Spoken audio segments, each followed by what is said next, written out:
We turn now to Hsieh Chien-lin, a metal worker in Taichung. Hsieh uses discarded railway spikes to create simple sculptures that showcase strength and beauty.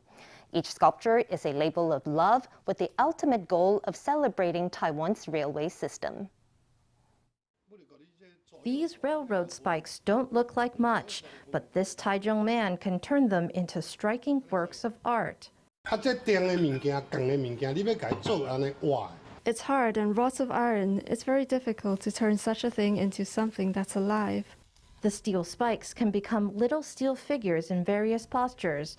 They're figures wielding martial arts weapons and an athlete throwing a hammer, a picture of strength and beauty. Here, two figures are locked in a wrestling match. Place them at a different angle, and you can change who wins and who loses. There are so many variations. They can wrestle like this. The loser can become the winner. Metal sculptor Hsieh Chien-lin lived by the railway when he was a child, and he grew to love trains.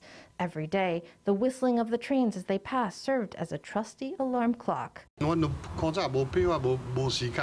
Back then, people didn't have watches. They didn't know the time, so they would just watch the trains. At dawn, the train would go by, and you know it was 5 o'clock and time to get up. When a train went by at noon, you know it was 12 o'clock and you could go home for lunch. Hsieh has worked with metal since he was 14 years old. By chance, he found some railway spikes abandoned by the roadside after a section of track was decommissioned. Out of his abiding love for trains, he picked them up, determined to give them a new lease on life. In the beginning, I picked up 20 rail spikes. I took them home and thought about what I would do. Later, I discovered that 5 spikes could be made into a person, and I started making it. I started doing this 30 years ago. Under his skillful hands, the old spikes get a second life as graceful works of art.